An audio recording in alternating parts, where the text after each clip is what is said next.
ಯಾವ ರೀತಿಯಾಗಿ ಕೇಂದ್ರ ಸರ್ಕಾರ ಅಧಿಕಾರದ ದುರುಪಯೋಗ ಮಾಡ್ತಾ ಇರುವಂಥದ್ದು ಇಡೀ ದೇಶಕ್ಕೆ ಅದು ಜಗಜ್ಜಾಹೀರಾಗಿರುವಂಥ ವಿಚಾರ. ಅದರಲ್ಲೂ ಕೂಡ ಸಂಸ್ಥೆಗಳನ್ನು ರಾಜಕೀಯ ಉದ್ದೇಶಗಳಿಂದ, ರಾಜಕೀಯ ಒಂದು ಲಾಭಕ್ಕೋಸ್ಕರ ಮತ್ತು ವಿರೋಧ ಪಕ್ಷಗಳನ್ನು ಮಟ್ಟ ಹಾಕ್ತಕ್ಕಂಥದ್ದಕ್ಕೆ ಮತ್ತು ಒಂದು ರೀತಿ ಭಯಭೀತಿ ಸೃಷ್ಟಿ ಮಾಡುವಂಥದ್ದಕ್ಕೆ, ಬ್ಲ್ಯಾಕ್ಮೇಲ್ ಮಾಡುವಂಥದ್ದಕ್ಕೆ, ಹೆದರಿಸುವಂಥದ್ದಕ್ಕೆ ಎಲ್ಲವನ್ನು ಕೂಡ ಕೇಂದ್ರದ ಸಂಸ್ಥೆಗಳನ್ನು ಉಪಯೋಗ ಮಾಡ್ತಾ ಇರುವಂಥದ್ದು ಕೂಡ ಎಲ್ರಿಗೂ ಇಡೀ ದೇಶಕ್ಕೆ ಗೊತ್ತಿದೆ. ಮತ್ತು ಅನೇಕ ದೇಶದಲ್ಲಿ ಆಗ್ತಾ ಇರುವಂಥ ಕೇಸಸ್ ಏನು ಇವತ್ತಿನ ದಿವಸ ನಡೀತಾ ಇದೆ ರಾಜಕಾರಣಿಗಳ ವಿರುದ್ಧ, ಅದು ಕೇಜ್ರಿವಾಲ್ ಅವರು ಇರ್ಬೋದು, ಸೊರೇನ್ ಅವರು ಇರ್ಬೋದು, ಅದೇ ರೀತಿಯಾಗಿ ಹಿಂದೆ ನಮ್ಮ ರಾಜ್ಯದ ಸನ್ಮಾನ್ಯ ಡಿ ಕೆ ಶಿವಕುಮಾರ್ ಅವರ ಮೇಲೆ ಇರ್ಬೋದು, ಚಿದಂಬರಂ ಮೇಲಿರ್ಬೋದು, ಈ ರೀತಿಯಾಗಿ ಯಾವ ರೀತಿಯಾಗಿ ಈ ಏಜೆನ್ಸೀಸ್ ಏನಿದೆ ಕೆಲಸ ಮಾಡ್ತಾ ಇದೆ ಅದು ಕೇವಲ ವಿರೋಧ ಪಕ್ಷಗಳ ಮುಖಂಡರುಗಳ ಮೇಲೆ ಮತ್ತು ಅವರ ಒಂದು ರೀತಿ ಒಂದು ಕಾನ್ಸ್ಪಿರಸಿ ಅಂತಲೇ ಹೇಳ್ಬೋದು, ಅದನ್ನು ಉಪಯೋಗಿಸ್ಕೊಂಡು ವಿರೋಧ ಪಕ್ಷಗಳನ್ನು ದುರ್ಬಲ ಮಾಡಬೇಕು, ಒಂದೇ ಒಂದು ಪಕ್ಷ ಈ ದೇಶದಲ್ಲಿ ಇರಬೇಕು ಅಂತ ಅವರ ಒಂದು ಪ್ರಯತ್ನ ಇದೆ. ಅದೇ ರಾಜ್ಯದಲ್ಲೂ ಕೂಡ ಅದೇ ಒಂದು ಪ್ರಕ್ರಿಯೆ ಈಗ ಪ್ರಾರಂಭ ಆಗಿದೆ. ನಮ್ಮ ಇಡಿ ಸಂಸ್ಥೆ ಮುಖಾಂತರ ಇವತ್ತು ರಾಜ್ಯದಲ್ಲಿ ಅದನ್ನು ಮಾಡೋದಕ್ಕೆ ಪ್ರಾರಂಭ ಮಾಡ್ತಾ ಇದ್ದಾರೆ. ಆದ್ದರಿಂದ ಈ ಪತ್ರಿಕಾಗೋಷ್ಠಿಯನ್ನು ನಾವು ಕರೆದಿದ್ದೇವೆ. ಈಗ ಪ್ರಥಮವಾಗಿ ನಮ್ಮ ಕಂದಾಯ ಸಚಿವರು ಕೃಷ್ಣ ಬೈರೇಗೌಡರು ಇದನ್ನು ಮಾತನಾಡ್ತಾರೆ. ಆಮೇಲೆ ಉಳಿದವರು ನಾವು ಸ್ವಲ್ಪ ಈ ವಿಚಾರದ ಬಗ್ಗೆ ನಾವು ಕೂಡ ಹೇಳ್ತೀವಿ. ಅದರಿಂದ ಈಗ ಮಾನ್ಯ ಕೃಷ್ಣ ಬೈರೇಗೌಡರು ತಮ್ಮ ಉದ್ದೇಶದಲ್ಲಿ ಮಾತನಾಡ್ತಾರೆ. ಸ್ನೇಹಿತರೆ ನಮಸ್ಕಾರ. ದಿನೇಶ್ ರವರು ಹೇಳಿದಾಗೆ ಕಳೆದ ವಿಧಾನಸಭಾ ಚುನಾವಣೆಯಲ್ಲಿ ಜನಮನ್ನಣೆಯನ್ನ ಕಳೆದುಕೊಂಡು ಕರ್ನಾಟಕದಲ್ಲಿ ಅಧಿಕಾರ ಕಳೆದುಕೊಂಡು ದೇಶದಲ್ಲೂ ಸಹ ಲೋಕಸಭಾ ಚುನಾವಣೆಯಲ್ಲಿ ದುರ್ಬಲವಾಗಿರುವಂತಹ ಬಿಜೆಪಿ ಮೊದಲಿನಿಂದಲೂ ಸಹ ವಾಮ ಮಾರ್ಗಗಳನ್ನ ಬಳಸಿ ಸರ್ಕಾರ ವಿರೋಧ ಪಕ್ಷಗಳ ಸರ್ಕಾರಗಳನ್ನ ಬುಡಮೇಲು ಮಾಡಿ ತನ್ನ ಏಕಪಕ್ಷ ಸಾಮ್ರಾಜ್ಯವನ್ನ ದೇಶದಲ್ಲಿ ಕಟ್ಟತಕ್ಕಂತ ಪ್ರಯತ್ನ ಮಾಡ್ತಾ ಇರೋದಕ್ಕೆ ಬೇಕಾದಷ್ಟು ಉದಾಹರಣೆಗಳಿದ್ದಾವೆ. ಇದಕ್ಕೆ ಅವರು ಇಡಿ, ಐಟಿ, ಸಿಬಿಐ ಅನ್ನ ಬಳಸಿಕೊಂಡು ವಿರೋಧ ಪಕ್ಷಗಳ ಮೇಲೆ ನೇರ ದಾಳಿಗಳನ್ನ ಅವರು ಮಾಡ್ತಾ ಬಂದಿದ್ದಾರೆ. ಇಡಿ, ಐಟಿ, ಸಿಬಿಐ ಅನ್ನ ಸರ್ಜಿಕಲ್ ಸ್ಟ್ರೈಕ್ ತರ ಅವರು ವಿರೋಧ ಪಕ್ಷಗಳ ಮೇಲೆ ದಾಳಿಯನ್ನ ಮಾಡ್ತಾ ಬಂದಿದ್ದಾರೆ. ಅದರ ಮುಂದುವರೆದ ಭಾಗವಾಗಿ ಕರ್ನಾಟಕದಲ್ಲೂ ಕೂಡ ಹತಾಶ ಮನೋಭಾವದಿಂದ 2019ರಲ್ಲಿ ಯಾವ ತರ ಆಪರೇಷನ್ ಕಮಲ ಮಾಡಿ ಇಲ್ಲಿದ್ದಂತ ಸರ್ಕಾರವನ್ನ ಬುಡಮೇಲು ಮಾಡಿದ್ರು, ಅದು ಈ ಬಾರಿ ಆ ರೀತಿ ಮಾಡೋದಕ್ಕೆ ಆಗೋದಿಲ್ಲ ಅಂತ ಹೇಳಿ ಇಡಿಯನ್ನ ಬಳಸ್ಕೊಂಡು ಇವತ್ತು ಕರ್ನಾಟಕದ ಕಾಂಗ್ರೆಸ್ ಸರ್ಕಾರವನ್ನ ಬುಡಮೇಲು ಮಾಡ್ತಕ್ಕಂಥ ದಾಳಿಯನ್ನ ಕೇಂದ್ರ ಸರ್ಕಾರ ಮಾಡ್ತಾ ಇದೆ. ಇವತ್ತು ತಾವು ಕೇಳಬಹುದು, ಹೇಗೆ ಹೇಳ್ತೀರಾ ಇದನ್ನೆಲ್ಲ ಅಂತೇಳಿ ಅಂತ. ಈಗ ಏನು ಮಹರ್ಷಿ ವಾಲ್ಮೀಕಿ ಅಭಿವೃದ್ಧಿ ನಿಗಮದ ತನಿಖೆ ಇಡಿನವರು ಮಾಡ್ತಾ ಇದ್ದಾರೆ. ನಮಗೆ ಖಚಿತವಾದಂತ ಮಾಹಿತಿ ಬಂದಿದೆ, ಅದಕ್ಕೆ ಬೇಕಾದಂತ ಪುರಾವೆಗಳನ್ನು ಈ ದಿನ ಮುಂದಿನ ದಿನದಲ್ಲಿ ತಮ್ಮ ಜೊತೆಗೆ ನಾವು ಹಂಚ್ಕೊಳ್ತೇವೆ.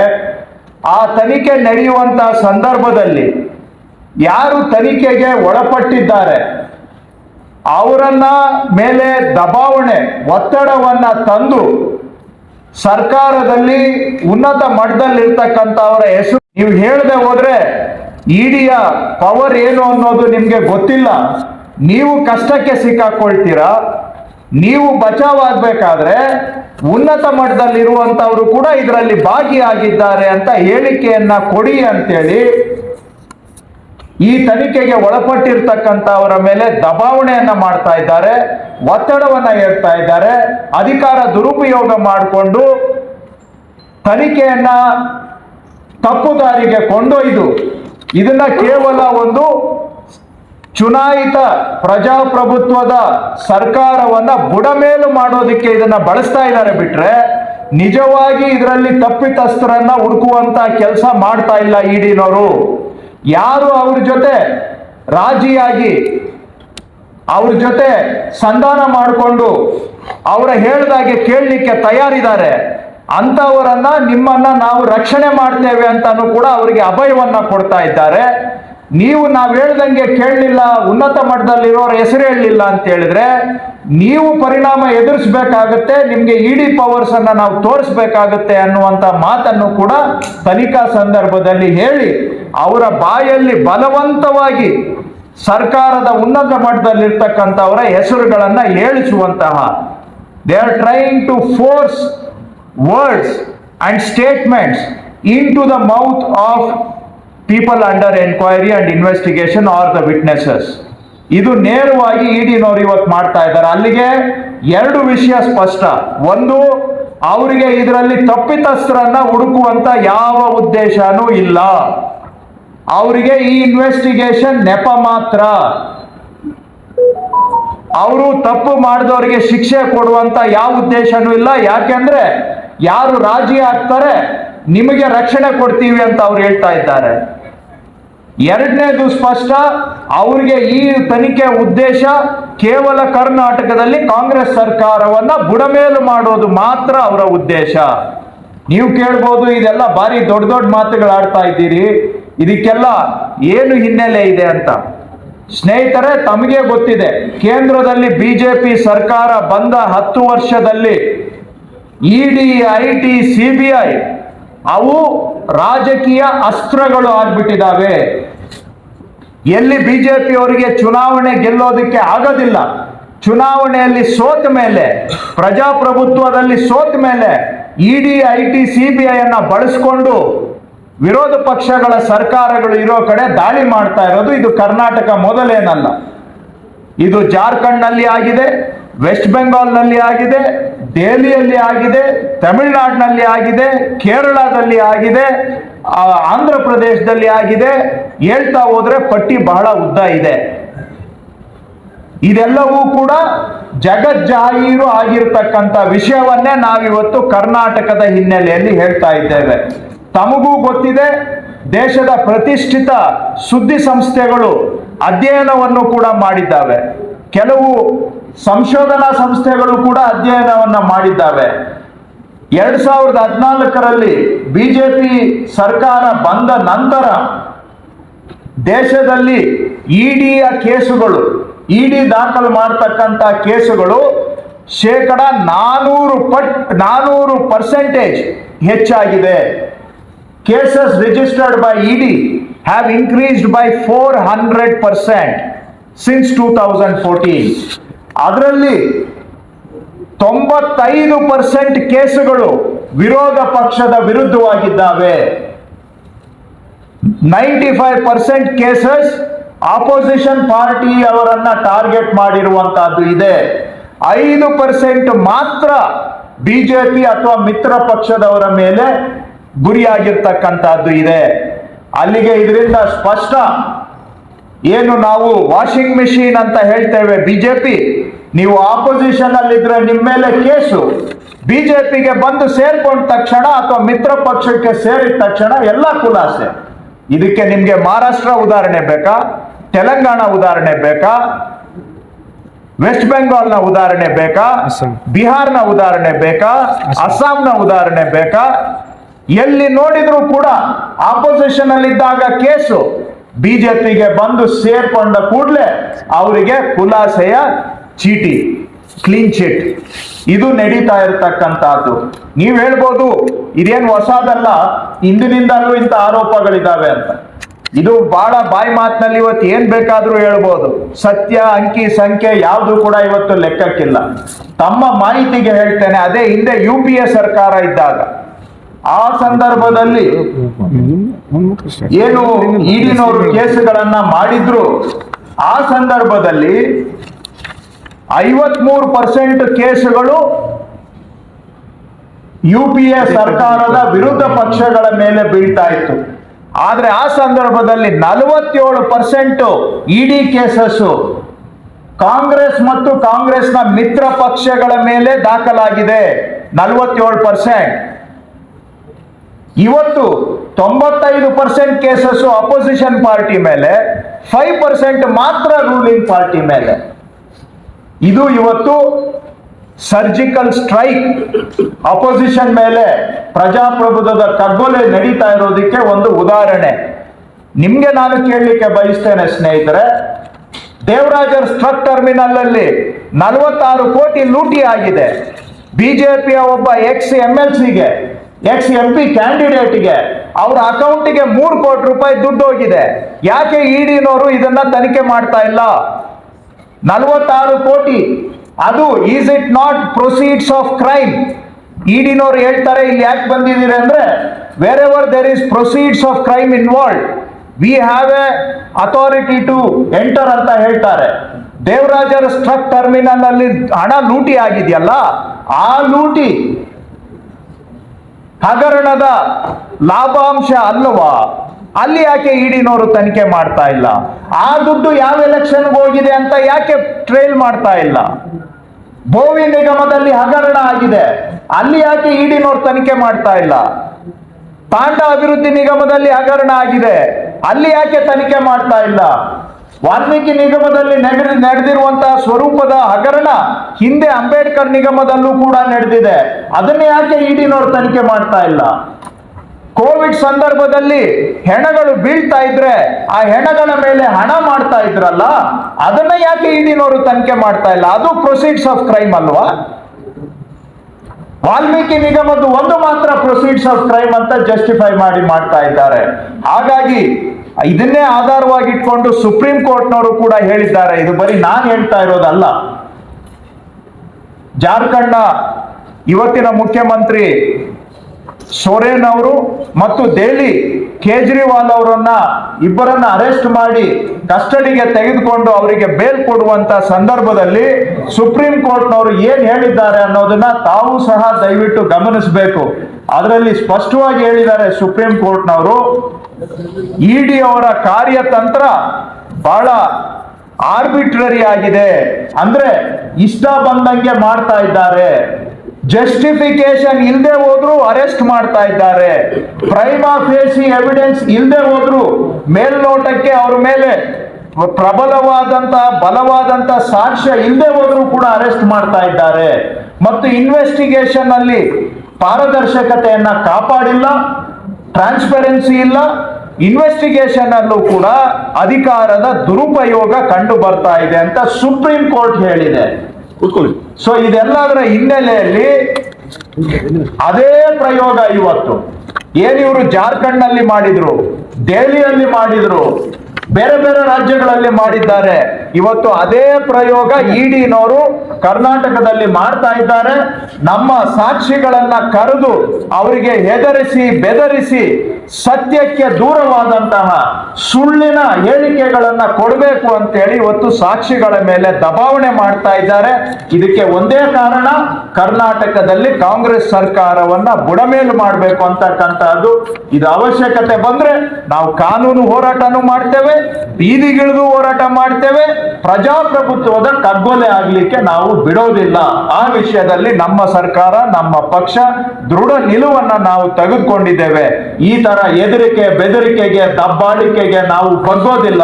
ಬಿಜೆಪಿ ಅವರಿಗೆ ದುರಂತ ಅಂತ ಹೇಳಿದ್ರೆ, ದೇಶದ ಜನ 2 ತಿಂಗಳ ಹಿಂದೆ ಅವರಿಗೆ ಪಾಠ ಕಲಿಸಿದ್ರು ಕೂಡ ಇನ್ನೂ ಪಾಠ ಕಲಿದೇ ಇರತಕ್ಕಂತಹದ್ದು ದುರಂತ.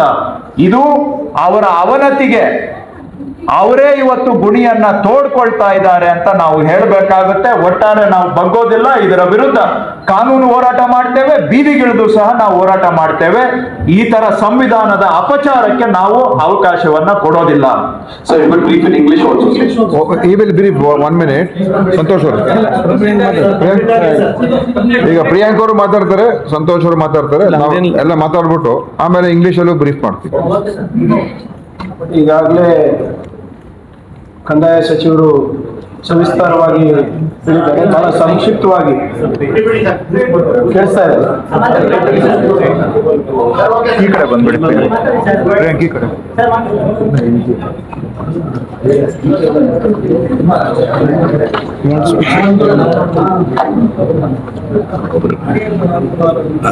ಕ್ವಶನ್ಸ್ ಕೇಳ್ತಾರೆ.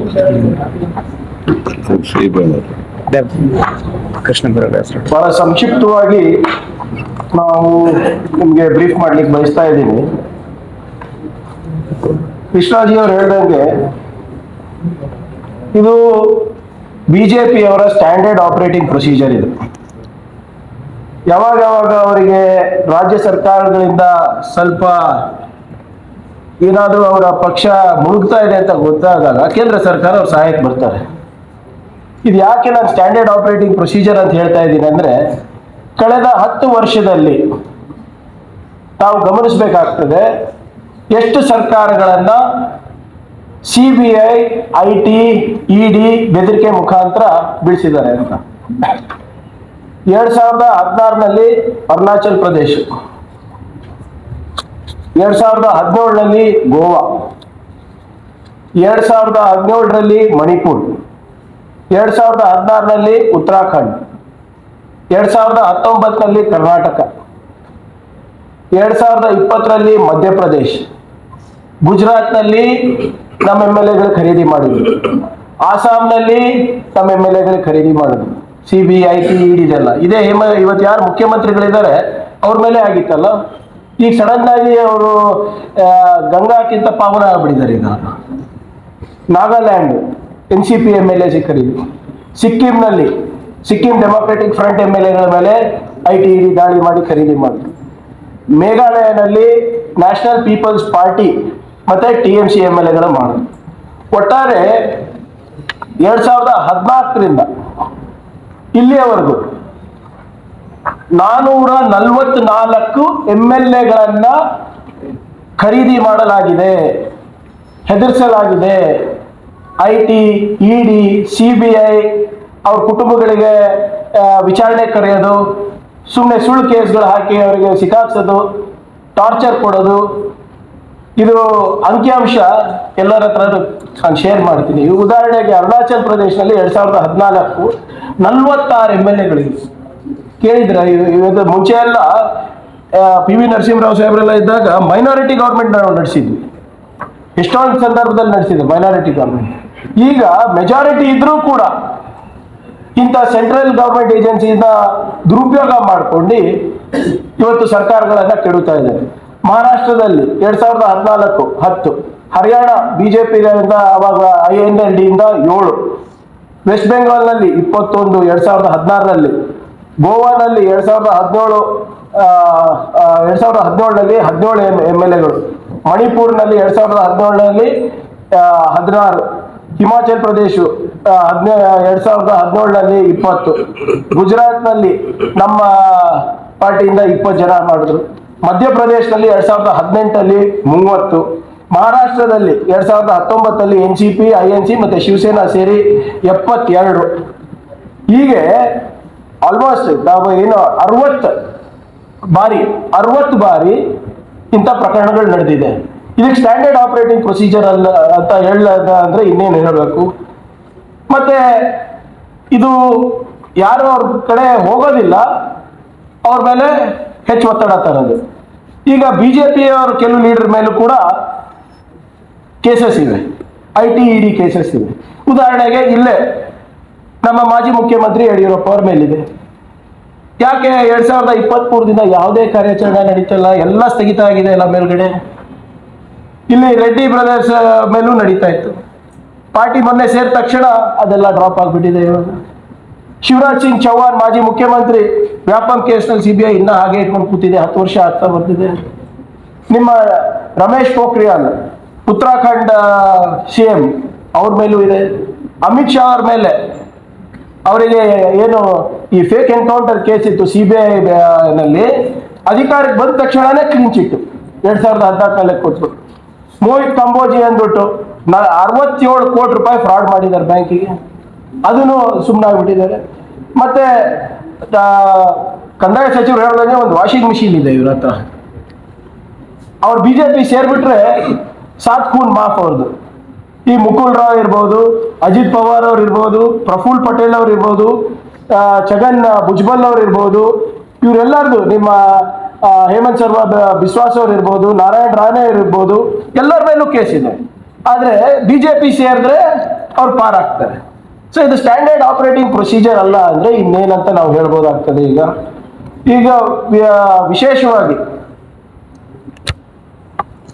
14 ಆಪೋಸಿಷನ್ ಪಾರ್ಟೀಸ್ ಅವರು ITED ಇವರು ಮಿಸ್ಯೂಸ್ ಮಾಡ್ತಾ ಇದ್ದಾರೆ, ವಿರೋಧ ಪಕ್ಷದವರಿಗೆ ಟಾರ್ಗೆಟ್ ಮಾಡ್ತಾ ಇದ್ದಾರೆ ಅಂದ್ಬಿಟ್ಟು ಒಂದು ಪೆಟಿಷನ್ ಕೂಡ ಹಾಕಿದ್ದಾರೆ ಸುಪ್ರೀಂ ಕೋರ್ಟ್ನಲ್ಲಿ ಇಡಿ ವಿರುದ್ಧ. ಅದು ಕೂಡ ಕೇಂದ್ರ ಸರ್ಕಾರ ಉತ್ತರ ಕೊಟ್ಟಿಲ್ಲ ಸುಪ್ರೀಂ ಕೋರ್ಟಿಗೆ. 121 ಪೊಲಿಟಿಕಲ್ ಲೀಡರ್ಸ್ ಮೇಲೆ ಇವರು ದಾಳಿ ಮಾಡಿದ್ದಾರೆ ಇಲ್ಲಿವರೆಗೂ. 121 ಪೊಲಿಟಿಕಲ್ ಲೀಡರ್ಸ್ ಅಲ್ಲಿ 115 ಅದು ವಿರೋಧ ಪಕ್ಷದವರು. ಇಲ್ಲಿವರೆಗೂ 3000 ರೇಡ್ಗಳು ITED ಅವರು ಮಾಡಿದ್ದಾರೆ ಪೊಲಿಟಿಕಲ್ ಲೀಡರ್ಸ್ ಮೇಲೆ. ಎಷ್ಟು? 3000. ಅದರಲ್ಲಿ ಪ್ರಾಸಿಕ್ಯೂಷನ್ಗೆ it is less than 25%, which has led to prosecution. ಮಿಕ್ಕಿದೆಲ್ಲ ವಾಷಿಂಗ್ ಮಿಷಿನಿಗಾನ ಹೋಗ್ಬಿಟ್ಟಿದೆ ಅಥವಾ ಹೆದರ್ಸ್ತಾ ಇದ್ದಾರೆ. ನಾವು ಹೇಮಂತ್ ಸೊರೇನ್ ಅವ್ರ ಇಶ್ಯೂ, ಜಾರ್ಖಂಡ್ ಮುಖ್ಯಮಂತ್ರಿಗಳು ಬಹಳ ಸ್ಪಷ್ಟವಾಗಿ ಸುಪ್ರೀಂ ಕೋರ್ಟ್ ಅವ್ರು ಹೇಳ್ತಿದ್ರು, ಒಬ್ಬ ಮುಖ್ಯಮಂತ್ರಿಗೆ ನೀವು without any evidence, without any case ಹೇಗೆ ನೀವು ಇಟ್ಕೊಂಡ್ರಿ ಅವರಿಗೆ ಅಂತ ಕೇಳಿದ್ರಿ. ಚೀಮಾರಿ ಹಾಕಿದೆ. ಮತ್ತೆ ಕರ್ನಾಟಕಕ್ಕೆ ಬರೋದಿದ್ರೆ ಈ ವಾಲ್ಮೀಕಿ ನಿಗಮ ಪ್ರಕರಣದಲ್ಲಿ ಇಷ್ಟು ಆಸಕ್ತಿ ED ಅವರಿಗೆ IT ಅವರಿಗೆ ಬಂದಿದೆ ಅಲ್ಲ, ಇದೇ ಆಸಕ್ತಿ ಯಾಕೆ ಹಿಂದಿನ ಸರ್ಕಾರದಲ್ಲಿ ಬಂದಿಲ್ಲ? ಭೂಮಿ ಅಭಿವೃದ್ಧಿ ನಿಗಮದಲ್ಲಿ 77 ಕೋಟಿ ರೂಪಾಯಿ ಯೆಸ್ ಬ್ಯಾಂಕಿಗೆ ಟ್ರಾನ್ಸ್ಫರ್ ಆಗಿರೋದು, ಅದ್ರ ಬಗ್ಗೆ ಯಾಕೆ ಬಂದಿಲ್ಲ? APMC 47.16 crores ಸಿಂಡಿಕೇಟ್ ಬ್ಯಾಂಕಲ್ಲಿ ಹಗರಣ ಆಗಿರೋದು, ಅದ್ರ ಬಗ್ಗೆ ಯಾಕೆ ಕಾಳಜಿ ವಹಿಸಿಲ್ಲ? ಕರ್ನಾಟಕ ಕರಕುಶಲ ಅಭಿವೃದ್ಧಿ ನಿಗಮ 23 ಕೋಟಿ ರೂಪಾಯಿ SBI ಬ್ಯಾಂಕ್, ಯಾಕೆ ಅದ್ರ ಬಗ್ಗೆ ಕಾಳಜಿ ವಹಿಸ್ತಾ ಇಲ್ಲ? ಡಾಕ್ಟರ್ ಅಂಬೇಡ್ಕರ್ ಅಭಿವೃದ್ಧಿ ನಿಗಮ 5 ಕೋಟಿ ರೂಪಾಯಿ, ಅದ್ರ ಬಗ್ಗೆ ತನಿಖೆ ನಡೆದಿಲ್ಲ. ದೇವರಾಜ ಅರಸ್ ಟ್ರಕ್ ಟರ್ಮಿನಲ್ 47 ಕೋಟಿ ರೂಪಾಯಿ, ಇದ್ರ ಬಗ್ಗೆ ಬಿಜೆಪಿ ಅವ್ರ ಪ್ರಸ್ತಾವನೆನೇ ಇಲ್ಲ, ಉಸಿರೇ ಬಿಡ್ತಾ ಇಲ್ಲ. ಇದು ಒಬ್ಬ ಮಾಜಿ MLC ಅವರು ಅರೆಸ್ಟ್ ಆಗಿದ್ದಾರೆ, ಅದ್ರ ಬಗ್ಗೆ ಇವರು ಚಕಾರ ಎತ್ತಾ ಇಲ್ಲ. ಪೊಲ್ಯೂಷನ್ ಕಂಟ್ರೋಲ್ ಬೋರ್ಡ್ ನಲ್ಲಿ ಹಿಂದಿನ ಸರ್ಕಾರದಲ್ಲಿ ಸ್ಟೇಟ್ ಬ್ಯಾಂಕ್ ಆಫ್ ಮೈಸೂರಿನಲ್ಲಿ 10 ಕೋಟಿ ಆಗಿದೆ. KIDB ದುಡ್ಡು ಸೇಲಂ ಬ್ಯಾಂಕಿಗೆ ಹೋಗಿದೆ. ಇವತ್ತೇನು ಇವರೆಲ್ಲ ಬೇರೆ ಬೇರೆ ಕಡೆ ಹೋಗಿದೆ ಅಂತ ಎಲ್ಲ ಬಾಯ್ ಪಡ್ಕೊಂತ ಇದಾರಲ್ಲ, ಇವ್ರ ಅವಧಿನಲ್ಲಿ KIDB ಬ್ಯಾಂಕ್ ಸೇಲಂಗೆ ಹೋಗಿದೆ. ಅವಾಗ ಯಾಕೆ ED IT ಅಥವಾ ಬಿಜೆಪಿ ಅವರ ಆಸಕ್ತಿ ತೋರಿಸಿಲ್ಲ? ನೀವು ಒಟ್ಟಾರೆ ಇದು ನೋಡಿದ್ರೆ ಇದು standard operating procedure to topple the government ಅಂತ ನಾವು ಹೇಳ್ಬೋದಾ? ಇಲ್ಲ ಹೇಳಿ ನೀವೇ. ಉದಾಹರಣೆಗಳಿದೆ, 1 ದಶಕದ ಉದಾಹರಣೆಗಳಿದೆ. ಇವಾಗ ಈಗ ಮುಂದೆ ಪೊನ್ನಣ್ಣನವರು ಮತ್ತೆ ಸಂತೋಷ್ ಲಾಲ್ ಅವರೆಲ್ಲ ಸವಿಸ್ತಾರವಾಗಿ ಹೇಳ್ತಾರೆ ಯಾವ ರೀತಿ ನಮ್ಮ ಅಧಿಕಾರಿಗಳಿಗೆ IT ಆಫೀಷಿಯಲ್ಸು ED ಆಫೀಷಿಯಲ್ಸು ಕೇಂದ್ರ ಸರ್ಕಾರದ ಒತ್ತಡದ ಮೇರೆಗೆ ಈ ಕೆಲವು ಹೆಸರುಗಳನ್ನ ಹೇಳಲೇಬೇಕು ಅಂತ ಹೇಳ್ತಾ ಇದ್ದಾರೆ. They are forcing our officers, they are forcing our people. CM ಅವ್ರ ಹೆಸರು ಹೇಳಿ, ಇದು ಚುನಾವಣೆ ಖರ್ಚಾಗಿದೆ ಅಂತ ಹೇಳಿ, ಇದು ಆಂಧ್ರ ಚುನಾವಣೆಗೆ ಹೋಗಿದೆ, ಬಳ್ಳಾರಿ ಚುನಾವಣೆಗೆ ಯೂಸ್ ಮಾಡಿದ್ದಾರೆ, DCM ಅವ್ರ ಹೆಸರು ಹೇಳಿ, ಸಚಿವರ ಹೆಸರು ಹೇಳಿ, ಇದು ಒಂದು ವ್ಯವಸ್ಥಿತವಾದಂಥ ಸಂಚು ನಡೆದಿದೆ. ಕಂದಾಯ ಸಚಿವರು ಹೇಳಿದಾಗೆ ಇದಕ್ಕೆ ಯಾವುದಕ್ಕೂ ನಾವು ಬಗ್ಗವರಲ್ಲ, ಜಗ್ಗವರಲ್ಲ. ಕಳೆದ 10 ವರ್ಷದಿಂದ ಹಿಂದೆಲ್ಲ ಹೋರಾಟ ಮಾಡ್ಕೊಂಡು ಬಂದಿದ್ದೀವಿ. ಈಗ ಇನ್ನ ಹೆಚ್ಚು ಶಕ್ತಿ ಜನರು ನಮ್ಗೆ ಕೊಟ್ಟಿದ್ದಾರೆ. ಇದನ್ನ ಅವಶ್ಯಕತೆ ಇದ್ರೆ ಅಫ್ಕೋರ್ಸ್ ಪೊಲಿಟಿಕಲಿ ನಾವು ಟ್ಯಾಕಲ್ ಮಾಡೇ ಮಾಡ್ತೀವಿ. ಅದ್ರ ಜೊತೆಗೆ ಲೀಗಲಿ ನಾವು ಏನ್ ಮಾಡಬೇಕು ಅದನ್ನು ಕೂಡ ನಾವು ನೋಡ್ತೀವಿ ಅಂತ ಈ ಸಂದರ್ಭದಲ್ಲಿ ನಾನು ಹೇಳಕ್ ಬಯಸ್ತಾ ಇದ್ದೀನಿ. ಇದೆಲ್ಲ ಆಗಿದೆ. ಒಂದ್ ನಿಮಿಷ ಮುಗಿಸ್ಬಿಡ್ತೀವಿ. ಎಲ್ಲ ಸಂತೋಷ್ ಅವ್ರು ಮಾತಾಡ್ತಾರೆ. 2 ಪಾಯಿಂಟ್ ಇದೆ ನಂದು. ಯಾಕಂದ್ರೆ ಕೃಷ್ಣ ಬೈರೇಗೌಡರು, ಪ್ರಿಯಾಂಕ್ ಅವ್ರು ಹೇಳಿದ್ದಾರೆ, ಕ್ಯಾಗ್ ರಿಪೋರ್ಟ್ನ ಕೇಂದ್ರ ಸರ್ಕಾರದ ಕ್ಯಾಗ್ ರಿಪೋರ್ಟ್ ತಾವು ತೆಗೆದು ನೋಡಿ. ಅವರು ಕ್ಯಾಗ್ ರಿಪೋರ್ಟ್ನಲ್ಲಿ ಕೇಂದ್ರ ಸರ್ಕಾರದ ಕಳೆದ 10 ವರ್ಷದ ಆಡಳಿತದಲ್ಲಿ ಆಗಿರ್ತಕ್ಕಂಥ ಹಗರಣಗಳ ಬಗ್ಗೆ ಮಾತನಾಡಿದ್ದಾರೆ. ಉದಾಹರಣೆಗೆ 2 ಕೊಡ್ತೀನಿ. ಒಂದು, ಮೊನ್ನೆ ತಾನೇ ಅಸೆಂಬ್ಲಿಯಲ್ಲಿ ಕೂಡ ಹೇಳ್ತಾ ಇದ್ದೆ, ಸುಮಾರು 7 ಲಕ್ಷ ಬೆನಿಫಿಷರಿಗೆ 5 ಲಕ್ಷ ರೂಪಾಯಿವರೆಗೆ ಒಂದೇ ಮೊಬೈಲ್ನಲ್ಲಿ ಸುಮಾರು 35,000 ಕೋಟಿ ಎಂಪಿನಾಗ ಆಗಿರ್ತಕ್ಕಂಥ ಹಗರಣ ಇದೆ. ಎಲ್ಲರಿಗಿಂತ ಹೆಚ್ಚಾಗಿ ಮೊನ್ನೆ ತಾನೇ ಎಲೆಕ್ಟ್ರಾಲ್ ಬಾಂಡ್ನಲ್ಲಿ ಸುಮಾರು 8,600 ಕೋಟಿ ಹಗರಣ ಏನಿದೆ. ಅಲ್ಲಿರ್ತಕ್ಕಂಥ ಕಂಪ್ನೀಸ್ಗಳು ಬೇನಾಮಿ ಕಂಪ್ನಿಗಳು, ಯಾವ ಕಂಪ್ನಿ 3 ವರ್ಷ ರಿಜಿಸ್ಟರ್ ಆಗಿರ್ತಕ್ಕಂಥ ಕಂಪ್ನಿಗಳು, ಅವರು ಎಲ್ಲಿಂದ ಹಣ ಎಲ್ಲಿಗೆ ಕೊಟ್ಟಿರ್ತಕ್ಕಂಥ ಸಂಪೂರ್ಣ ಮಾಹಿತಿ ಇಡೀ ದೇಶದ ಎದುರಿಗಿದೆ. ಇದ್ರ ಬಗ್ಗೆ ಇಡಿ ಯಾಕೆ ಕ್ರಮ ತಗೊಳ್ತಾ ಇರ್ತಕ್ಕಂಥದ್ದು ನನ್ನ 2 ವಿಚಾರ ಪ್ರಮುಖಗಳನ್ನ ಇಲ್ಲಿ ತಮ್ಮಲ್ಲಿ ಹೇಳಲಿಕ್ಕೆ ಇಚ್ಛೆ ಬಯಸ್ತೇನೆ. ಆಮೇಲೆ ಇನ್ನು ಮುಂದೆ ಜಾರ್ಜ್ ಸಾಹೇಬರು ಆಮೇಲೆ ಪೊಣ್ಣನವ್ರು ಮಾತನಾಡ್ತಾರೆ. ಸರ್, ನಮ್ಮ ಜಾರ್ಜ್ ಸಾಹೇಬರು ಬಂದಿದ್ದಾರೆ, ಅವ್ರಿಗೂ ಸ್ವಾಗತ ಕೋರಿ ಅವರು ಮಾತನಾಡ್ತಾರೆ. Please come.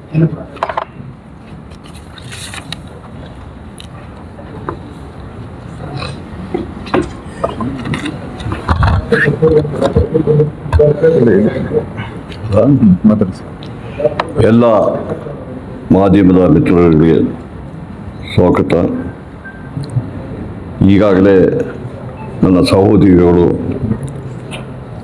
ಕೃಷ್ಣ ಬೈರೇಗೌಡರು, ಪ್ರಿಯಾಂಕಾ ಅವರು, ಸಂತೋಷ್ ಗೌಡ್ ಅವರು ಈಗಾಗಲೇ ಮಾತಾಡಿದ್ದಾರೆ. ನಾನು ಒಂದು ವಿಚಾರ ಹೇಳಲಿಕ್ಕೆ ಇಷ್ಟಪಡ್ತೇನೆ. ಯಾವುದೇ ಹಗರಣ ಆಗಲಿ, ಯಾವುದೇ ರೀತಿ ಆಗಲಿ, ನಮ್ಮ ಸರ್ಕಾರ ನಿಷ್ಪಕ್ಷಪಾತವಾದ ತನಿಖೆ ಮಾಡ್ತೀವಿ. ಯಾರು ತಪ್ಪಿತಸ್ಥರು ಬಿಟ್ಕೊಂಡ್ರು ಸಮೇತ ಅವ್ರ ಮೇಲೆ ಕ್ರಮ ತೆಗೆಯಲಿಕ್ಕೆ ಹಿಂಜರಿದಿಲ್ಲ. ಈಗ ನಮ್ಮ ನಾಗೇಂದ್ರ ಅವರು ನಮ್ಮ ಸಚಿವ ಸಹೋದರಿಗಳಾಗಿತ್ತು. ಯಾವಾಗ ಆರೋಪ ಬಂದ ಕೂಡಲೇ ಅವರು ಆರೋಪಿ ಆಗೋದಿಲ್ಲ. ಅದಕ್ಕೆ ಈಗ ತನಿಖೆ ನಡೀತಾ ಇದೆ. ಅವರು ಸ್ವಯಂ ಇಚ್ಛೆಯಿಂದ ರಾಜೀನಾಮೆ ಕೊಟ್ಟಿದ್ದಾರೆ. ಏನು ಉದ್ದೇಶ? ನಾನು ಮಂತ್ರಿಯಾಗಿ ಯಾವುದೇ ಈ ಒಂದು ತನಿಖೆಯಲ್ಲಿ ಅಡ್ಡ ಬರಬಾರ್ದು, ಹಸ್ತಕ್ಷೇಪ ಮಾಡುವ ಉದ್ದೇಶದಿಂದ ಅವರು ರಾಜೀನಾಮೆ ಕೊಟ್ಟಿದ್ದಾರೆ. ಇವತ್ತು ತಮಗೆ ಗೊತ್ತಿದೆ, ಇದು ಬಂದ ಕೂಡಲೇ ನಾವು ಮುಖ್ಯಮಂತ್ರಿಯವರು SITಯನ್ನು ಸ್ಥಾಪನೆ ಮಾಡಿ ಇದಕ್ಕೆ ತನಿಖೆ ಮಾಡಲಿಕ್ಕೆ ಆದೇಶ ಮಾಡಿ, ನಂತರ ಬ್ಯಾಂಕ್ಗಳು ಇದರಲ್ಲಿ ಇನ್ವಾಲ್ವ್ ಆಗಿದ್ದಕ್ಕೋಸ್ಕರವಾಗಿ ಬ್ಯಾಂಕ್ ಅವರ ಒಂದು ಕಂಪ್ಲೇಂಟ್ ಮೇಲೆ CBI ಬಂದಿದೆ. CBI ಬಂದ ಮೇಲೆ ED ಅವರು ಬಂದಿದ್ದಾರೆ. ಇದರಲ್ಲಿ SIT ಅವರು ತನಿಖೆ ಮಾಡುವಾಗ ಅವರು ಅರೆಸ್ಟ್ ಮಾಡಬೇಕಾಗಿತ್ತು ಅಥವಾ CBI ಅರೆಸ್ಟ್ ಮಾಡಬೇಕಾಗಿತ್ತು. ನಂತರ ED ಅವರು ಈ CBI ಸಮೇತ ಇಲ್ಲಿ ತನಕ ಯಾರನ್ನ ಅರೆಸ್ಟ್ ಮಾಡಬೇಕು ತನಿಖೆ ಮಾಡ್ತಾ ಇದ್ದಾರೆ. ತನಿಖೆ ಮಾಡಿಬಿಟ್ಟು ಯಾರಾದ್ರು ತಪ್ಪಿತಸ್ಥರು ಕಂಡ್ರೆ ಅವರು ಅರೆಸ್ಟ್ ಮಾಡ್ತಾ ಇದ್ದಾರೆ. ಇದು ಈಗಾಗಲೇ ನನ್ನ ಸಹೋದರಿಗಳ ಇದು ರಾಜಕೀಯದ ದುರುದ್ದೇಶಗಳು. ಈ ಒಂದು BJP ಕೇಂದ್ರ ಸರ್ಕಾರದ ಆದೇಶದ ಮೇಲೆಗೆ ಹೇಳ್ಬೋದು. ತಾವು ನೋಡಿರ್ಬೋದು, ಇದೊಂದೇ ಇನ್ಸಿಡೆಂಟ್ ಅಲ್ಲ, ಸಾಕಷ್ಟು ಇದರಲ್ಲಿ CBI ಮತ್ತು EDಯನ್ನು ಮಿಸ್ಯೂಸ್ ಮಾಡಿದ್ದಾರೆ. ಇವರು ಪ್ರಜಾಪ್ರಭುತ್ವದಲ್ಲಿ ನಂಬಿಕೆ ಇಲ್ಲ ಇವರಿಗೆ ಫಾಸಿಸ್ಟದಲ್ಲೇ ನಂಬಿಕೆ ಹೆಚ್ಚು. ಸುಳ್ಳನ್ನು 100 ಸತಿ ಹೇಳಿ ಅದಕ್ಕೆ ಪ್ರಚಾರ ಕೊಟ್ಟು ಸತ್ಯ ಅಂದುಕೊಳ್ಳುವಂಥ ಒಂದು ವಿಚಾರ ಮಾಡ್ತಾ ಇದ್ದಾರೆ. ಇವತ್ತು ನಮ್ಮ ರಾಜ್ಯದ ಜನತೆ ಸಿದ್ದರಾಮಯ್ಯಜಿಯವರ ನಾಯಕತ್ವದ ಕಾಂಗ್ರೆಸ್ ಪಕ್ಷಕ್ಕೆ ಅತ್ಯಂತ ಬಹುಮತದಿಂದ ಅವ್ರನ್ನ ಆರಿಸಿ ನಮ್ಮ ಸರ್ಕಾರ ಬಂದಿದೆ. ಬಹುಶಃ ನಮ್ಮ ಸರ್ಕಾರದ ಕಾರ್ಯಕ್ರಮಗಳು ಅವರಿಗೆ ಸಹಿಸಲಿಕ್ಕಾಗ್ತಾ. ಈಗಾಗಲೇ ರಾಷ್ಟ್ರ ಮಟ್ಟದಲ್ಲಿ 400ಕ್ಕಿಂತ ಹೆಚ್ಚು ಸ್ಥಾನ ಗೆಲ್ತೀವಿ ಎಂಬ ದೊಡ್ಡ ಘೋಷಣೆ ಹೇಳಿ ಇಡೀ ರಾಷ್ಟ್ರದಲ್ಲಿ ಎಲ್ಲ ಓಡಿಯಾಡಿ ಈಗ ಎಷ್ಟು ಬಂದಿದೆ ಅದಕ್ಕೆ ಎಲ್ಲರಿಗೂ ಗೊತ್ತಿದೆ, 240 ಬಂದಿದೆ. ಬೇರೆ ಪಕ್ಷದವರ ಬೆಂಬಲ ತಗೊಂಡು ಇವತ್ತು ರಾಷ್ಟ್ರದಲ್ಲಿ ರಾಜ್ಯಭಾರ ಮಾಡ್ತಿದ್ದಾರೆ. ಬಹುಶಃ ಮೊನ್ನೆ ತಾನೇ ಒಂದು ಉಪಚುನಾವಣೆ ಆಯಿತು, ಲೋಕಸಭೆ ಬಿಡಿ, ಮುಂದೆ ರಾಜ್ಯಗಳಲ್ಲಿ 13 ಉಪಚುನಾವಣೆಯಲ್ಲಿ 10ರಲ್ಲಿ ನಮ್ಮ ಇಂಡಿಯಾ ಗಠಬಂಧ 13ರಲ್ಲಿ 10 ಬಂದಿದೆ. 2 ಮಾತ್ರ BJP ಬಂದಿದೆ, ಇನ್ನೊಂದು ಇಂಡಿಪೆಂಡೆಂಟ್ ಗೆದ್ದಿದ್ದಾರೆ. ಬಹುಶಃ ಇದನ್ನೆಲ್ಲ ನೋಡಿ ಬೇರೆ ಯಾರಾದರೂ ಆಗಿದರೆ ನಮಗೆ ಜನ ತಿರಸ್ಕಾರ ಮಾಡ್ತಿದ್ದಾರೆ ಅಂತ ತಿಳ್ಕೊಂಡು ಅದನ್ನು ತಪ್ಪುಗಳನ್ನು ಸರಿ ಮಾಡಲಿಕ್ಕೆ ಪ್ರಯತ್ನ ಮಾಡ್ತಾರೆ ಹೊರತು ಮತ್ತಷ್ಟು ತಪ್ಪುಗಳನ್ನು ಮಾಡ್ತಾ ಇದ್ದಾರೆ. ಚುನಾಯಿತ ಒಂದು ಸರ್ಕಾರಗಳನ್ನು ಯಾವ ರೀತಿಯಲ್ಲಿ ಬೀಳಿಸ್ಬೋದು, ಇದಕ್ಕೆ ಬಹುಶಃ ಇವತ್ತು ಸಂಸ್ಥೆಗಳನ್ನು ದುರುಪಯೋಗ ಮಾಡುವಂಥ ಕೆಲಸ ಮಾಡ್ತಿದ್ದಾರೆ. ಬಹುಶಃ ಯಾವುದೇ ಸಂಸ್ಥೆ ತಮಗೆ ಗೊತ್ತಿದೆ, EDಗೆ ಅವರಾಗಿ ಅಫಿಷಿಯಲ್ ಸ್ಟೇಟ್ಮೆಂಟು ಇಲ್ಲಿ ತನಕ ನನಗೆ ಗೊತ್ತಿರೋಂಗೆ ಕೊಟ್ಟಿಲ್ಲ. ಪ್ರತಿ ದಿವಸ ಬರ್ತಾ ಇದೆ. ಲೀಕ್ ಅವ್ರು ಮಾಡ್ತಾರೋ ಅಥವಾ ಇದಿದೆಯಲ್ಲ, ನಾನು ಹೇಳಿದೆಲ್ಲ ರೂಮರ್ ಮಿಲ್ ನೋಡಿ ಅಧಿಕೃತವಾಗಿ ಬಿಡುಗಡೆ ಮಾಡಿದ್ರೆ, ನಾನು ನೋಡಲಿಲ್ಲ, ಬಿಡುಗಡೆ ಮಾಡಿದ್ರೆ ಎಲ್ಲ ಕೇಸುಗಳಲ್ಲಿ ಯಾಕೆ ಮಾಡ್ತಾ ಇಲ್ಲ? ಈಗಾಗಲೇ ಕೆಲವು ಕೇಸುಗಳನ್ನ ನಮ್ಮ ಪ್ರಿಯಾಂಕ್ ಖರ್ಗೆ ಅವರು ಹೇಳಿದ್ದಾರೆ, ಅದರಲ್ಲಿ ಎಲ್ಲ ಅಧಿಕೃತವಾಗಿ ಬಿಡುಗಡೆ ಮಾಡ್ತಿದ್ದಾರಾ ಪ್ರಶ್ನೆ. ಇಲ್ಲಿ ಮಾತ್ರ ಈ ಕೇಸಿಗೆ ಮಾತ್ರ ಯಾಕೆ ಮಾಡ್ತಿದ್ದಾರೆ? ಅದಕ್ಕೆ ನಾವು ಹೇಳ್ತೇವೆ, ರಾಜಕೀಯ ದುರುದ್ದೇಶದಿಂದ ಇದನ್ನು ಮಾಡ್ತಿದ್ದಾರೆ. ನಾವು ಕರ್ನಾಟಕದ ಜನತೆ ಆಶೀರ್ವಾದದಿಂದ ಇವತ್ತು ಅಧಿಕಾರದಲ್ಲಿ ಬಂದಿದ್ವಿ, ಒಳ್ಳೆ ಕಾರ್ಯಕ್ರಮವನ್ನು ಕೊಟ್ಟಿದ್ದೀವಿ. ಬಹುಶಃ ನಾನು ಅವರಿಗೆ ಏನು ಹೇಳ್ತಾ ಇದ್ದೀನಿ ಅಂತ ಹೇಳ್ಬಿಟ್ರೆ, ನಿಮ್ಮ ಕಾರ್ಯಕ್ರಮಗಳು ಜನಕ್ಕೆ ಇವತ್ತು ತಿರಸ್ಕಾರ ಮಾಡಿದ್ದಾರೆ. ನಿಮ್ಮ ರಾಷ್ಟ್ರವನ್ನು ವಿಭಜನೆ ಮಾಡೋದು, ಒಂದು ಜಾತಿಯನ್ನು ಇನ್ನೊಂದು ಜಾತಿ ಮೇಲೆ ಎತ್ತಿಕೊಟ್ಟೋದಕ್ಕೆಲ್ಲ ವಿಭಜನೆ ಮಾಡಿದ ಅಯೋಧ್ಯೆಯಲ್ಲಿ ನಿಮಗೆ ಬಹುಮತ ಸಿಕ್ಕದಿದ್ದರೆ ಇನ್ನೆಲ್ಲಿ ಸಿಗ್ತದೆ? ಅದರಿಂದ ನಿಮ್ಮ ಆ ಮೊದಲಿದ ದೇಹಧೋರಣೆಗಳನ್ನು ಬಿಟ್ಟು ರಾಷ್ಟ್ರದ ಜನರ ಒಳಿತಿಗಾಗಿ ಕೆಲಸ ಮಾಡಿದ್ರೆ ಬಹುಶಃ ಒಳ್ಳೆಯದೆಂಬ ಮಾತನ್ನು ಹೇಳ್ತೀನಿ. ಈಗಾಗಲೇ ನನ್ನ ಸಹೋದ್ಯೋಗಿಗಳನ್ನು ಇದರಲ್ಲೆಲ್ಲ ನಾವು ಹೆದರುವುದಿಲ್ಲ. ನಾವು ಕಾಂಗ್ರೆಸ್ಸಿಗರು ಆ ಬ್ರಿಟಿಷ್ ಸ್ವತಂತ್ರ ಹೋರಾಟದಲ್ಲಿ ನಾವು ಅಧಿಕಾರಕ್ಕೆ ಬರ್ತಿಂದ ಹೋರಾಟ ಮಾಡಿದವಲ್ಲ ನಮ್ಮ ಪಿತಾಮಹರು. ಆ ಬ್ರಿಟಿಷರ ಗುಂಡಿಗೆ ಹೆದರ್ದವರು ನಾವು. ಮತ್ತು ಇವ್ರದ್ದು ಇದಕ್ಕೆಲ್ಲ ಹೆದರ್ತೀವ? ನಾವು ರಾಜಕೀಯವಾಗಿ ಹೋರಾಟ ಮಾಡ್ತೀವಿ, ಅದೇ ರೀತಿಯಲ್ಲಿ ಲೀಗಲಾಗಿ ಸಮೇತ ಹೋರಾಟ ಮಾಡಲಿಕ್ಕೆ ಸಿದ್ಧರಿದ್ದೀವಿ ಎಂಬ ಮಾತನ್ನು ಈ ಸಂದರ್ಭದಲ್ಲಿ ಎಚ್ಚರಿಕೆ ಮಾತನ್ನು ಕೊಡ್ತಾ ಇದ್ದೀವಿ. ಬಹುಶಃ ಅದನ್ನು ಬಿಟ್ಟು ಪ್ರಜಾಪ್ರಭುತ್ವ ರೀತಿಯಲ್ಲಿ ಬನ್ನಿ ಎಂಬ ಮಾತನ್ನು ಈ ಸಂದರ್ಭದಲ್ಲಿ ಹೇಳುತ್ತೇನೆ.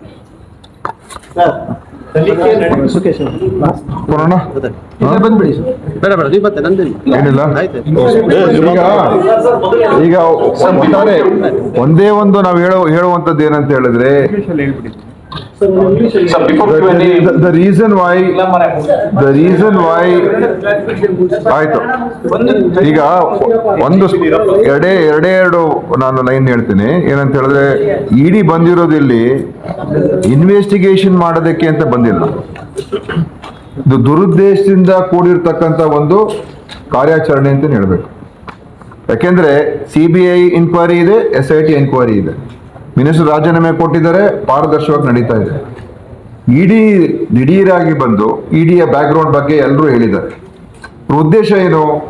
ಕಾಂಗ್ರೆಸ್ಸಿನ ಮುಖಂಡರುಗಳನ್ನ ನಾವು ಫಿಕ್ಸ್ ಮಾಡಬೇಕು.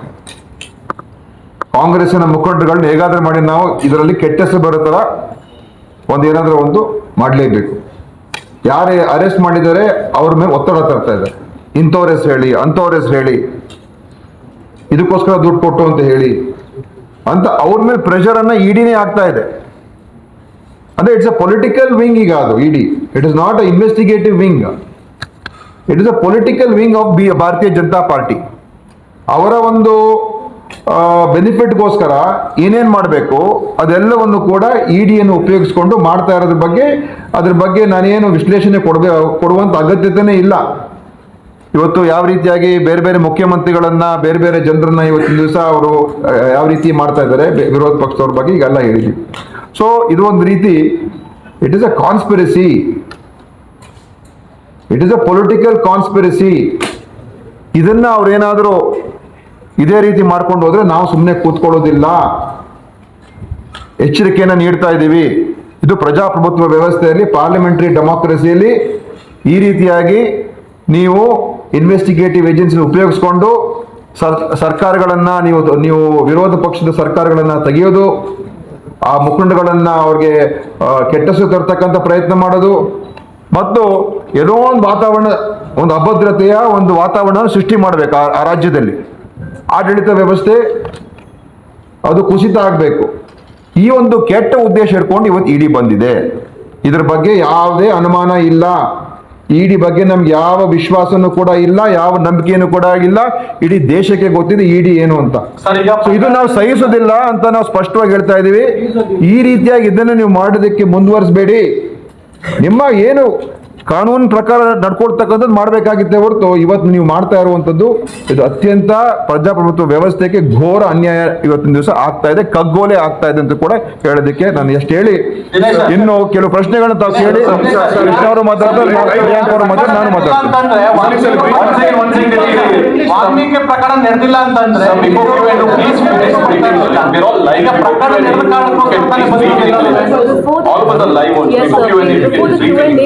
ಓಕೆ ಫಿನಿಶ್ ಆಯ್ತು. ಕೃಷ್ಣ ನೀವು ಹೇಳ್ತೀರಾ ಇಂಗ್ಲಿಷ್ ಅಲ್ಲಿ? Okay. So inform the people of Karnataka and the people of India that the agencies that have come to Karnataka to investigate this Valmiki Development Board scandal, the ED that has come over here, it has come with the intention of not finding out who has done wrong, but it has come with the intention to destabilize the Karnataka government. The ED is misusing its powers. It is a very well-known fact that throughout the country, in so many cases, there are many instances where ED has been specifically used to target opposition parties and opposition party leaders. 95% of the cases that ED has filed and ED has raided are against opposition leaders. What more do you need to show that ED is a political wing of the Bharatiya Janata Party and not a independent investigative agency? There is no need of substantiating this allegation. It is a very clear-cut allegation with enough evidence to show that it is a partisan organization. It is an organization which is working in the interest of a political party, that is the Bharatiya Janata Party. Now here in Karnataka on this matter, Karnataka government took action. SIT was formed. The concerned minister against whom, in whose department this happened, he voluntarily resigned, saying that till the investigation, for a free and fair investigation, I will not hold this post. And investigation is going on. CBI also has stepped into the investigation suo moto because of the banking sector, and the banks may have referred it to CBI. CBI also is doing an investigation. Suddenly jumps in ED. There have been so many corruption scandals in Karnataka when the Bharatiya Janata Party was there. We have not seen ED being active in any of the cases. We have seen bank transactions going into accounts of BJP political party leaders, former chief minister's accounts, his relatives' accounts. So many corruption scandals in so many other, development corporations and departments. Nowhere we saw ED for the last 4 years. Concerning the Bharatiya Janata Party government, when the whole country knew what they were doing. Even today, there's another department in which a Bharatiya Janata Party ex-MLC has been arrested. Where is the ED over there? Not to be seen. So today, for them to step in, and we have information, clear-cut, solid information that they are pressurizing those people whom they have arrested today or whom they have taken into custody, telling them that you name certain political leaders. Can you specify who these? I'm telling you, you name the chief minister, you name the deputy chief minister, you name some other ministers. You say that this was used for election funds. They are trying to extract, or they are trying to coerce them to give this information and telling them that we will safeguard you, we will protect you, don't worry, for whatever you are being arrested now, you will be taken custody, we will protect you, but we want you to fix the other people whom we are mentioning. Fix the Congress party, fix this Congress government. This is the attitude of the investigative agency of Enforcement Department. And if you don't listen to us, then we will show you what we can do to you. So this threatening approach, this blackmailing approach, which is already, like what Priyank Kharge ji said, is already a standard operating procedure of ED and BJP. So when the elected government is there, which is non-BJP, how to destabilize it? How to make it dysfunctional? How to weaken it? How to topple it? So ED has come for that. Not for any other reason, because till now in Karnataka we didn't see them appear in the last 4 years when the BJP government was there. They were only attacking our opposition, their opposition leader, our party president now, DK Shivakumar. They were attacking him. For so many years they have harassed him. And so many other leaders also have been harassed by them, or Congress leaders. So what more? So is this the way parliamentary democracy should function? So we are warning the central government that do not destabilize and do not disgrace democracy. The previous parliament election, people have taught you a lesson. Rectify yourself. Do not behave like a dictator. Do not behave like it should be a one-party rule in this country. You are not an authority. This is not an authoritarian state. People have given that message to the Narendra Modi government. But it looks like they haven't learned that lesson. Day in and day out, this is happening. Even I think Supreme Court or High Court in the Arvind Kejriwal case, Supreme Court has said that it seems to be that the ED investigation is very, very arbitrary. As they are going by the whims and fancies. Why are they not investigating the electoral bond case? Santosh Ladji just mentioned it. I'm telling you this.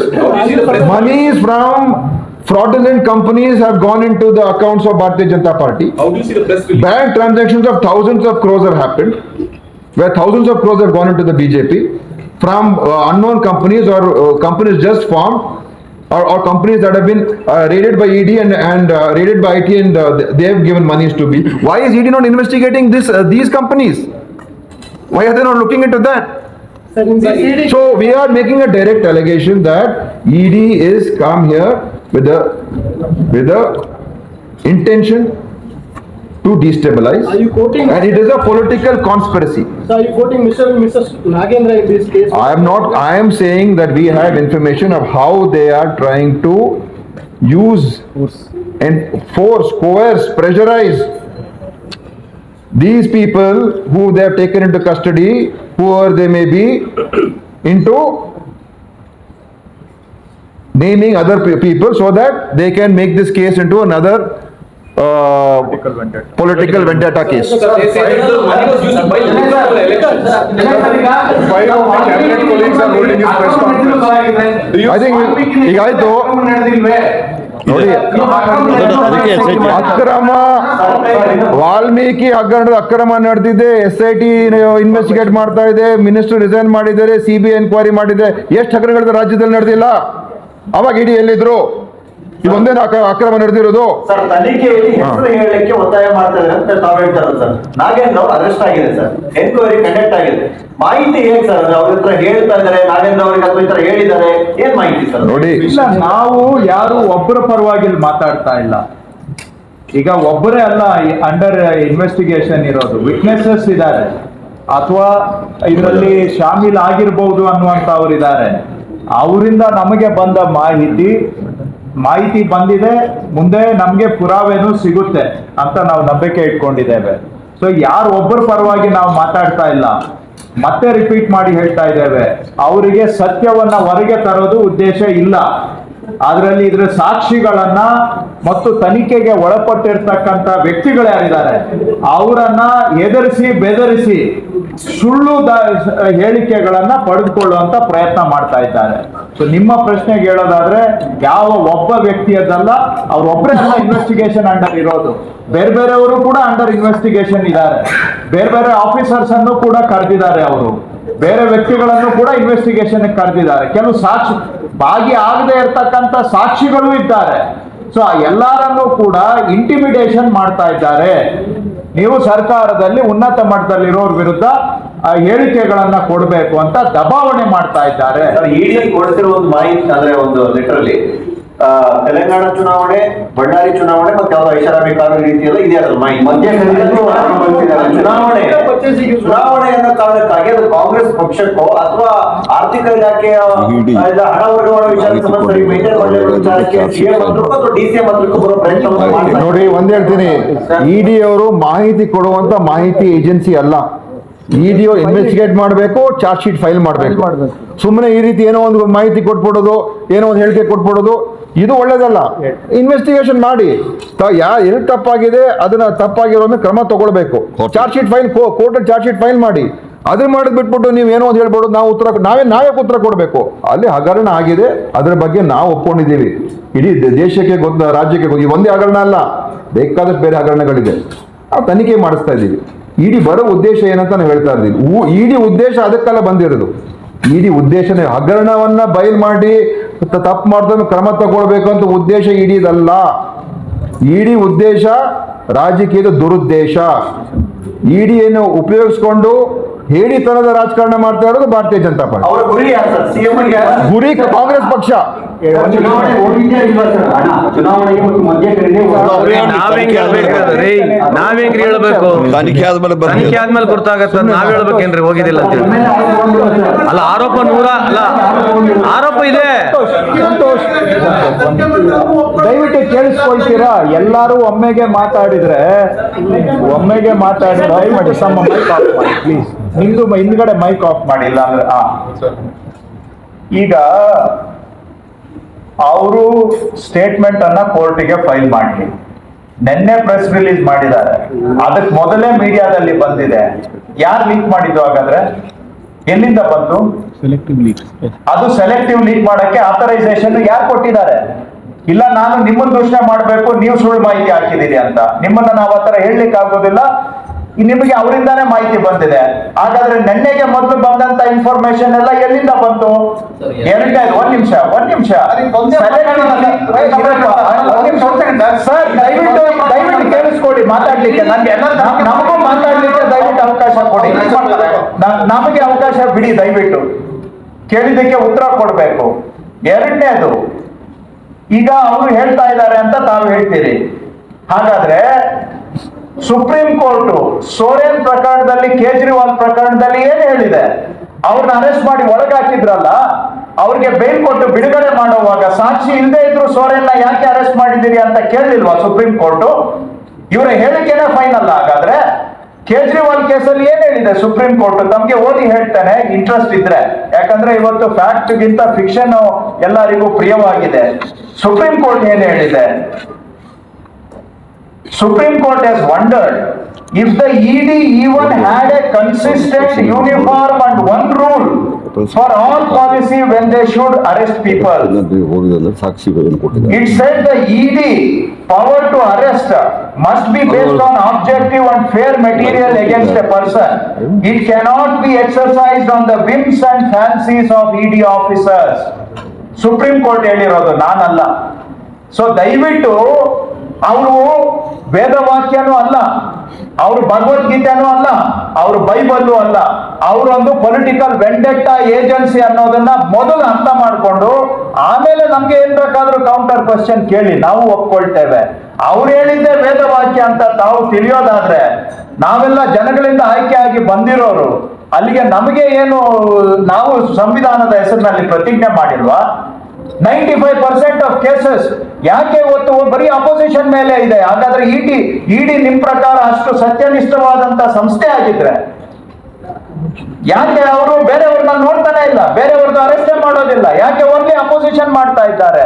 So ಹಾಗಾಗಿ ಇಡಿ ಅವರು ಹೇಳಿದ್ದಾರೆ investigation ಮಾಡಲಿ, ಅದಕ್ಕೆ ನಮ್ದು ತಕರಾರಿಲ್ಲ. ನಾನು ಸ್ಪಷ್ಟವಾಗಿ ಹೇಳ್ತಾ ಇದ್ದೇವೆ, ನಮ್ಮೆಲ್ಲರದು, ನಮ್ಮ ಮುಖ್ಯಮಂತ್ರಿಯಿಂದ ಹಿಡಿದು ಕೊನೆಯಾದ ಪ್ರಶ್ನೆ ಇದ್ರೆ ಕೇಳಿ. ಜಾಸ್ತಿ ಬೇಡ ಪ್ರಿಯಾಂಕ್.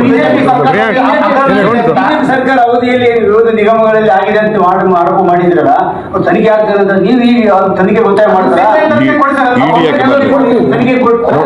ನೋಡಿ, ಇಡಿ ಸುವೋಮೋಟೋ ಅವ್ರಿಗೆ ಹೇಳ್ಬೇಕಾಗಿಲ್ಲ, ಕೇಳಬೇಕಾಗಿಲ್ಲ. ಇಡಿ ವರ್ತನೆ ಬಗ್ಗೆ ಈಗಾಗಲೇ ಹೇಳಿದ್ದಾರೆ, ನಾವು ಹೇಳಿದ್ದೀವಿ, ನಿಮ್ಗೂ ಕೂಡ ಗೊತ್ತಿದೆ ಇಡಿ ಏನು ಅಂತ. It is a compromised agency. So ಅವರ ಸ್ಟೇಟ್ಮೆಂಟ್ ಆಲ್ಸೋ ಇಸ್ ಕಾಂಪ್ರಮೈಸ್ಡ್. ನಾವ್ ಯಾಕೆ ಒತ್ತಾಯ ಮಾಡ್ಬೇಕು? Independent agency. ಈಗಾಗಲೇ ಸಿಎಂ ಅವರು ಅಸೆಂಬ್ಲಿನಲ್ಲಿ ಹೇಳಿದ್ದಾರೆ, ಫಸ್ಟ್ ನಾವು ಸ್ಟೇಟ್ ನಲ್ಲಿ ಏನೇನಿದೆ ಅದು ಸ್ಟೇಟ್ ಏಜೆನ್ಸಿಯಿಂದ ಬಳಕೆ ಮಾಡ್ಕೊಂಡು ನಾವು ತನಿಖೆಯನ್ನ ಮಾಡ್ತೀವಿ ಅಂತ. ಈಗ ನಮ್ಮ ಪ್ರಶ್ನೆ ಇಷ್ಟೇ, ಇಡಿ ಅವರ ನಾವು ಜುರಿಸ್ಟಿಕ್ಷನ್ ನಾವು ಕ್ವೆಶ್ಚನ್ ಮಾಡ್ತಾ ಇಲ್ಲ ಇಲ್ಲಿ. ಈಗ ಇಷ್ಟೇ ಆಸಕ್ತಿ ಇಡಿಗೆ, ಐಟಿಗೆ ಮಾಜಿ ಮುಖ್ಯಮಂತ್ರಿಗಳು ಯಡಿಯೂರಪ್ಪ ಅವ್ರ ಕೇಸ್ನಲ್ಲಿ ಯಾಕೆ ತೋರಿಸ್ತಾ ಇಲ್ಲ? ರಾಜ್ಯ ಬಿಜೆಪಿ ಅಧ್ಯಕ್ಷರು, ಶಾಸಕರು, ಅವ್ರದ್ದು DA ಕೇಸ್ ಇದೆ, ಯಾಕೆ ಅದರಲ್ಲಿ ಆಸಕ್ತಿ ತೋರಿಸ್ತಾ ಇಲ್ಲ? ಇಲ್ಲಿ ಗುರು ರಾಘವೇಂದ್ರ ಬ್ಯಾಂಕ್ ಹಗರಣ ನಡೆದಿತ್ತು, ಅದು ಎಷ್ಟು ಸರಿ ಹೋಗಿ ಜನರು ಡೆಲ್ಲಿ ತನಕ ಹೋಗಿ ಚಪ್ಪಲಿ ಸೌದಿಸ್ಕೊಂಡು ಬಂದಿದ್ದಾರೆ, ಅದ್ರ ಬಗ್ಗೆ ಯಾಕೆ ಆಸಕ್ತಿ ತೋರಿಸ್ತಾ ಇಲ್ಲ? ಅಮಿತ್ ಶಾ ಅವರು ಒಬ್ಬ ಮಾಜಿ ಕೇಂದ್ರ ಸಚಿವರು, ಹಾಲಿ ಶಾಸಕರು ಮಂತ್ರಿ ಓಪನ್ ಆಗಿ ನಿಮ್ ಮುಂದೆ ಹೇಳ್ತಾರೆ, ಮಾಧ್ಯಮದ ಮುಂದೆ ಹೇಳ್ತಾರೆ, ಬಿಜೆಪಿ ರಾಜ್ಯಾಧ್ಯಕ್ಷರು ಪದೇ ಪದೇ ದುಬೈಗೆ ಹೋಗ್ತಾ ಇದ್ದಾರೆ, ಯಾಕೆ ಹೋಗ್ತಾ ಇದ್ದಾರೆ ನೀವು ಯಾರು ಕೇಳ್ತಾ ಇಲ್ಲ ಅಲ್ಲ ಅಂತ ಹೇಳ್ತಾರೆ. ಅವಾಗ ITEDಯಲ್ಲಿ ಅವಾಗ ಯಾಕೆ ಆಸಕ್ತಿ ವಹಿಸ್ತಾ ಇಲ್ಲ ಇವರು? ನಮಗೊಂದು ಕಾನೂನು, ಅವ್ರಿಗೊಂದು ಕಾನೂನಾ? ಇದಕ್ಕೆ ಉತ್ತರ ಕೊಡ್ಲಿ, ಬಿಜೆಪಿ ಅವರು ಉತ್ತರ ಕೊಡ್ಬೇಕು. ಇವತ್ತಿಷ್ಟು ಪ್ರಾಮಾಣಿಕವಾಗಿ ಬಹಳ ಅಲ್ಲಿ ಸದನದಲ್ಲಿ ಮಾತನಾಡ್ತಾ ಇದ್ದಾರಲ್ಲ, ಅವರ ರಾಜ್ಯಾಧ್ಯಕ್ಷರ ಮೇಲೆ ಕೇಸ್ ಇದೆ, ಮಾಜಿ ಮುಖ್ಯಮಂತ್ರಿಗಳ ಬಗ್ಗೆ ಕೇಸ್ ಇದೆ, ಸ್ವಪಕ್ಷದವರೇ ಓಪನ್ ಆಗಿ ಮೀಡಿಯಾದಲ್ಲಿ ಅವರ PA ಗಳ ಬಗ್ಗೆ ಮಾತನಾಡಿದ್ದಾರೆ, ಅದ್ರ ಬಗ್ಗೆ ಯಾಕೆ ಆಸಕ್ತಿ ಇಲ್ಲ? We are not questioning it is jurisdiction here. But ನಾವು ಹೇಳ್ದಂಗೆ ಹೆಂಗೆ ಅವರಿಗೆ ಒಂದು ABVP ಸ್ಟೂಡೆಂಟ್ಸ್ ವಿಂಗ್ ಇದೆ, ಬಿಜೆಪಿ ಯುವ ಮೋರ್ಚಾ ಇದೆ, ಹಿಂಗೆ ಒಂದು ಫೈನಾನ್ಷಿಯಲ್ ವಿಂಗ್ ಕೂಡ ಸ್ಟಾರ್ಟ್ ಮಾಡ್ಕೊಂಡಿದ್ದಾರೆ ED ತರ. ಓಕೆ, ಥ್ಯಾಂಕ್ ಯು ಕನ್ಕ್ಲೂಡ್ ಮಾಡ್ತಾ ಇದ್ದೀವಿ. Thank you.